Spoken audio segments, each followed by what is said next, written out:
Welcome back to another episode of Handloader TV, and in this episode we'll be continuing on our series on World War II Small Arms, and with me here is my good friend Mike Venturino, author of Shooting World War II Small Arms, a great book, and we've got a pretty unique pistol and something special from what you were talking about.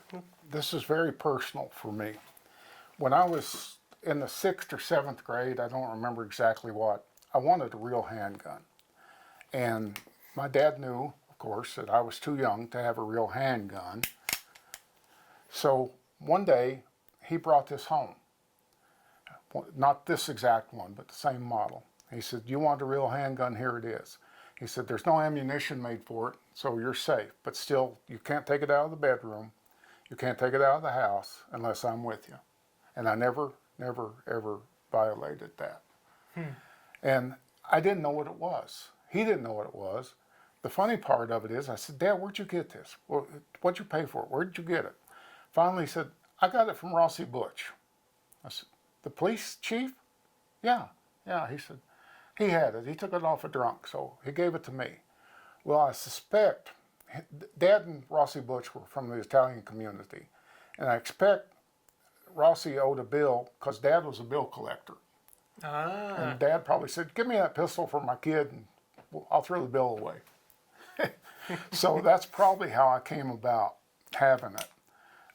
I could tell it was a quality-made gun. I couldn't figure out what the finish was on it.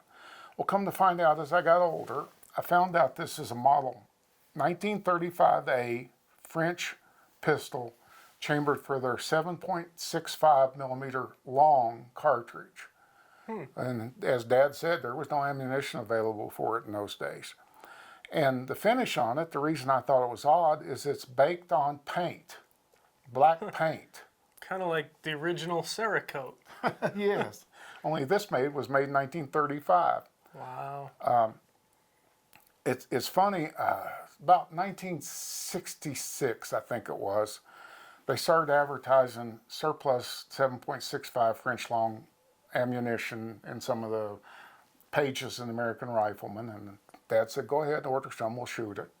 So I got some, and you could hit a pumpkin with it at 10 feet maybe. And it jammed about once every magazine full, so I wasn't too thrilled with it at that point. But of all things, my shooting buddy, by the time I was in high school, was named Mike Butch. He was the police chief's son. So he saw this thing. He said, "I'd like to have that." And I said, "Well, it's going to have to pay for it." He said, "I'll give you $15. I said, "No, I'll take $12.50. And I sold it to him. I didn't tell him his dad gave it to my dad. And that was the last I saw of it. I don't think I saw another one of these until I started getting interested in World War II guns. And I had to have one. They don't sell for much. I think I paid $265 for this. Oh, wow. And I figured I'm intelligent enough now about reloading. I could figure out how to reload the cartridge. Well, I did. I got it going. I got some brass from Buffalo Arms. It was cut down stuff. And it worked. It shot pretty good. Well, just last year I noticed that Starline was making brass for these. Yeah. 7.65 French long brass. So I bought some. It's beautiful quality. And it shoots very nicely. So I've got it now, and I actually shoot it. That's really neat. And it's kind of an odd cartridge, Gosh, until I started getting into World War II firearms, I had no idea that was even a cartridge. I didn't know what the French were using. And here's a tidbit about it. Most people know that the United States made a Peterson device to go in 1903 bolt-action Springfields that converted them to semi-auto, had an odd magazine coming out angled from the thing. Right. The war ended before they ever got into action, and almost all of them were destroyed. I've seen a couple at antique gun shows, and they sell for thousands of dollars. Yeah. But it was made for a cartridge in the United States called the 30 Auto. It was pretty experimental. I happened on a box of it. Oh, wow. And the interesting thing is that the French took the 30 Auto cartridge, patterned their 7.65 long on it, and copied it. And so that's where they came up with this oddball cartridge. It Really? was an American cartridge to start with. Now that is very interesting. So you could use the same bullets as 38 auto, 32 auto. Oh, okay. I've loaded these. I think this is an 85 grain jacketed bullet. This, again, I'm going to repeat, was an RCBS mold that they no longer make. As an 85 grain round nose cast bullet. I load them over, I think it was 2.0 grains of bullseye. Okay. I haven't shot a lot of them, but just enough to refresh me with the gun. It brings back memories of my dad. Right. Yeah, something very special. Yes. That first one always has a near and dear place in your heart, right? That's right, yes. So any special tidbits or care before we take this out? Well, you don't have to worry about it rusting. With that paint job on there, rust can't get to the steel. Just all I've ever done is pop the magazine out. I've never shot it enough to get it really dirty. Lock the slide back, clean the barrel, oil it a little bit, swab the inside of it, and I put it back in the case and let it sit till the next time I get a little case of nostalgia. Well, this is one interesting part of it. The trigger won't work as long as the magazine's out. Magazine safety, huh? Yeah, and then you can put it in and I'm lower a big fan of those. I don't know. I'm ambivalent about it. It's a safety issue, but it also could cost you your life if you were in a defensive situation. That's very true. Yeah. And that was a military handgun. It's kind of surprising that they put one of those on there. It's also interesting, of course, Germany conquered France in 1940, and these were being made there, so the Germans just took all of them. This one does not have wampum knobs, but if it was still in French hands when they were conquered, they had to give it up. So, Interesting little tidbit there. yeah. I'd often like to find out who made the ammunition for it for the Germans. Was it made in France still, or did the Germans make it themselves? I've never heard. Yeah, that would be interesting to find out, huh? Something for us to do a little research on. Well, we can go down and shoot this. Don't be surprised if it doesn't move the plates very much. Okay, sounds good to me. Let's go. All right, Mike, we got a French sidearm here, and this is the one that you said was your first gun, right? Very first gun. My dad gave me one when I was 11, 12 maybe. He felt safe doing it because there was no ammunition available, but I still had restrictions. I couldn't go outside with it. Right.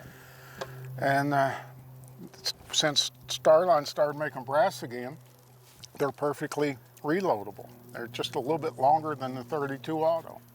Very cool. Well, target's down there at 20 yards. What do you say? You go right ahead. All right.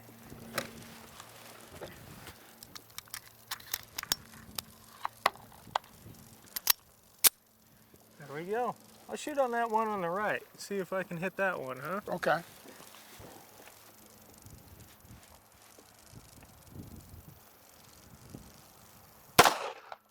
That was close. Close. It looked to me like just off to the left. Just off to the left. Couldn't tell you. Off to the right. To the right. Overcompensating. Oh, you got it. Hey, there it is on the last shot. What do you know? Puny little cartridge didn't even knock it down. You know, I think there's 2 hits on there, but I can't hardly tell from here. Well, there was one already on there. Oh, okay. And I'm not going to give you anything extra there. He caught me.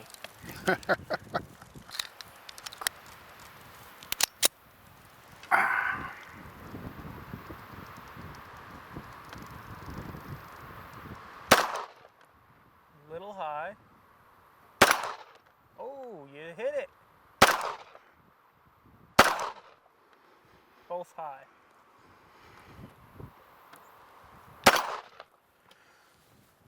My 72-year-old eyes just aren't good with these pistol sights.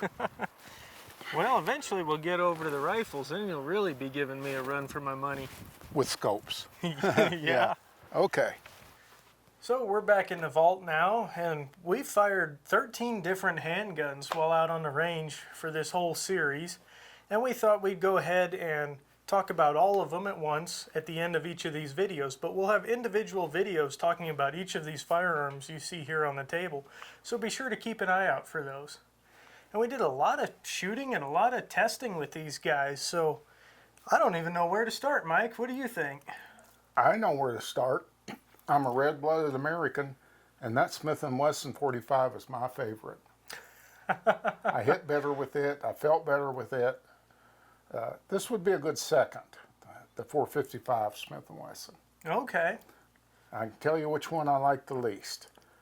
This little Japanese double action only oddball revolver. I'd have to agree with you on that one. I think we actually managed to hit the target once, each of us, but yeah. I think that might have been a little bit of a luck factor. Well, we had rotating paddles, and we both hit them once, but they didn't rotate. No, they didn't move very much at all. But there were some pretty interesting ones, too. Like, I was really surprised. I shot really well with the 1917 Smith & Wesson revolver. Mm-hmm. But then when we swapped over to the Colt, I don't know if I even hit one with the Colt. That Smith & Wesson just felt better in my hand compared to the Colt. Well, the people in 1917 must have had bigger hands than me, because my hand will not reach that trigger for double action shooting. I can do it, but just barely. Really? Yeah. The Smith & Wesson, I can handle that easy. That kind of makes sense, because I had trouble with that too. Reaching the trigger was tough. I was shooting at single action, and I still couldn't hit anything. Well, it's blasphemy, but as usual, the 1911 bit me. I got the wound from it. They're a wonderful gun, but I have to put a Band-Aid on before I shoot them, and I forgot to do that. Yeah, I think the 1911 got me too. That little bit longer hammer there compared to a lot of the more modern 1911s you see today. But still, overall, I really like it, and it shot pretty well for me, if I remember correctly. The 38 Smith & Wesson, we did good with it too. We did. We did very good with that. Both of us, yes. The Luger, that was interesting. We kept having jams, failure to feed, failure to eject, but we had our elbows on the table, and we were limp wristing the guns then. We shot it just straight away. Everything, all the problems just went away. And you actually brought that point up, because we function tested it, and we got a new box of ammo, and I went out and I shot it with no rest, and I said, oh yeah, it functions great. And you were the one that told me to pick my elbows up off the table and try it. And lo and behold, the Luger functioned just fine then. Just fine then, yeah. So we learned something about that. The Lugers are pretty finicky, but if that gun isn't able to recoil, then it'll jam on you, which is very interesting. Well, that's my conclusion. The French pistol I didn't hit very good with, but I've not shot it very much. It functioned well. The high power, there's no flies on high power. That's a good gun. It is a good gun. I don't think I hit anything with it, but it functioned great, and I know they're good guns. I've shot other ones and done pretty well with them. The P38 is a good gun. I like it. But just give me the revolvers. I'm old. I want revolvers. Except for the 1911. Now, what about that Nambu over there on the very end? Well, it was just like what we said. The magazine's hard to pull out when it's empty. Then the bolt falls forward. Then you got to retract the bolt again when you put a new magazine in. It's a joke. It's pretty surprising to me that that's what they issued. I mean, and as I told you, they issued these with a spare firing pin. Because they break so much. Yes. Which is very interesting. Yes. No wonder they gave their officers swords. And then the Webley, we did okay with that, I think. We did. It's still ugly. I don't care how good I could shoot with it. I'd look at that and say, that's ugly. But it was a lot of fun. I must admit, I had a blast getting to shoot all these different firearms. We've got tons of other videos on World War II small arms. They're in the works. They'll be edited, and you guys will get to see individual videos on this and all kinds of other stuff. And we barely scratch the surface when it comes to information on these things. This is just a real small tidbit. So make sure you guys go ahead and check out Mike's book, Shooting World War II Small Arms, and you can learn about each one of these individually, all the loads you've put through it and all that stuff. So Mike, I got to thank you very much for letting us come out here and shoot your wonderful collection. It's been a dream come true for me. You'll always be welcome here, Jeremiah. Well, I appreciate that. Thank you. And then I'd also like to thank Ted Tompkins. He's our official gopher. He was driving around spray painting targets for us and grabbing the guns we needed and the ammunition and just even the food, whatever else we need. So a special thanks for Ted. He was too ugly. We didn't put him in front of the camera. We couldn't put him in front of the camera. We tried a couple times, but it didn't work. No, he ran every time we got the camera. He ran. Yeah. He knew better.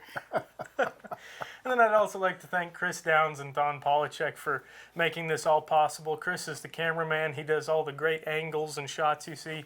And then Don Polachek, he's the owner of Wolf Publishing and the director. So thank you guys for watching this video. We hope you enjoyed it, and we hope you saw it for what it was. Two guys teaching each other how to, well, Mike's teaching me all about these guns and how to shoot, and we just had a whole lot of fun doing this. Yeah. So thank you for watching. We hope if you like this video, you give it a thumbs up, and don't forget to subscribe and hit that bell icon so you're notified when we post our next video, because you won't want to miss out on this series. And as always, if you have any questions or comments, feel free to leave those in the comment section below, and I'll do my best to respond to each one of those. Thanks, and we'll catch you in the next episode.